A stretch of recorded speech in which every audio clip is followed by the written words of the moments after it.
Al-Tahrir dan konstruksi khilafah. Keterasingan sering memunculkan di Timur Tengah masalah penyalahgunaan minyak, dan di Asia Tengah masalah kesenjangan sosial ekonomi adalah titik referensi bagi anggota. Masul juga memiliki deputi-deputi yang berhubungan dengan nakib, pemimpin HT di perkotaan dan pedesaan. Di bawah Masul yang merupakan pangkalan dasar HT, yang tersusun dari komite lokal dan lingkaran studi, disebut halakoh.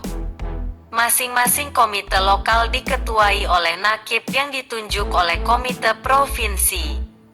Nakib mengatur komite dan berkomunikasi dengan komite provinsi. Nakib juga mempunyai deputi yang disebut noyib, naib, wakil atau naib, bagian, yang bekerja dengan komite lokal yang terdiri dari 4 musrif, pembimbing yang melakukan indoktrinasi anggota di dalam halakoh. Komite lokal mengawasi proses indoktrinasi halakoh. Musrif membina 5 atau 7 halakoh yang terpisah satu sama lain. Masing-masing halakoh terdiri 3 atau 7 anggota tergantung kebutuhan kerahasiaannya. Halakoh biasanya diadakan seminggu sekali setelah bekerja atau setelah studi yang bertempat di rumah anggota halakoh, di masjid, atau di tempat lain yang kerahasiaannya terjaga. Mereka akan mengikuti regulasi khusus dan program pendidikan tertentu. Untuk menjaga tingkat kerahasiaan secara maksimal, tidak ada komunikasi antar sel-sel. Di dalam aturan HT, hanya ada beberapa cara untuk berinteraksi dengan sel yang lebih tinggi, dan sesama sel tidak ada yang selevel. Masing-masing anggota saling latan di tangan Allah lebih penting dan utama untuk diwujudkan daripada masalah iman.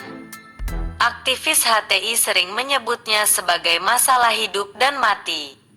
Namun begitu, mereka juga menyadari bahwa menegakkan khilafah tidaklah semudah yang mereka bayangkan. Karena selain wilayah yang sangat luas, seantero dunia, juga karena adanya upaya pengerdilan pemikiran dan perasaan umat Islam oleh pemikiran asing. Kesulitan ini semakin bertambah karena banyak pihak yang berupaya menegakkan khilafah, namun mereka justru terjerumus dalam kesalahan-kesalahan. Setidaknya terdapat 4 kesalahan yang disinyalir oleh kalangan HT-HTI.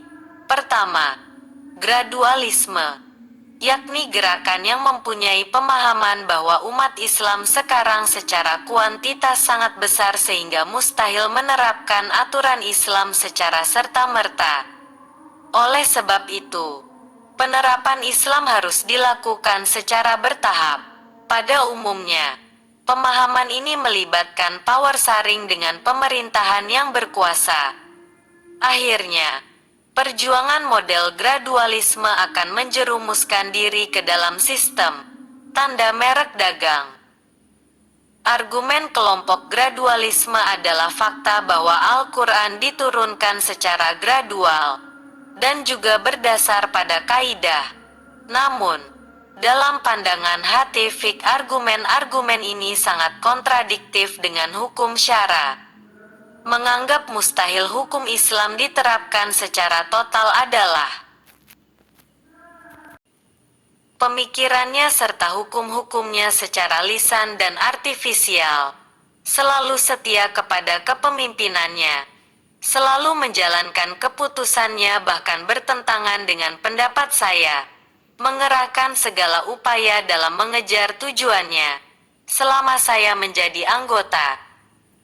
Kasam yang sangat mengikat anggota HT masih ditambah dan diperkuat dengan keharusan ketaatan kepada amir atau pemimpin HT. Dalam salah satu nasrah dijelaskan kewajiban menaati amir dan larangan berkhianat dan ingkar janji. Dalam nasrah ini, ancaman pengkhianat amir ditekankan di akhirat. Model pengikatan yang kuat ini masih disertai pula dengan kajian kitab-kitab yang mendorong semangat dakwah mereka. Misalnya, Dalam kitab Al-Takatul Al-Hisbi, Al-Nabhani begitu piawai menginjeksi pikiran dan perasaan para kader agar terbuka mata mereka terhadap kesalahan-kesalahan organisasi Islam dalam membangkitkan umat, juga membongkar sesat pikir umat, dan selanjutnya ditanamkan kemantapan dan keyakinan pada kutlah yang bernama HT. Tidak berhenti sampai di situ. HT memberikan ajaran yang bisa menghibur dan menyejukkan jiwa bagi kader yang sedang tertekan, atau bahkan stres. Seperti tentang kegigihan perjuangan para nabi, sebagai pelajaran bagi kader. Demikian pula dikuatkan untuk ikhlas dan sabar, dan bukan cinta dunia dalam berdakwah, melainkan cinta Allah. Tak mau kalah dengan hadis-hadis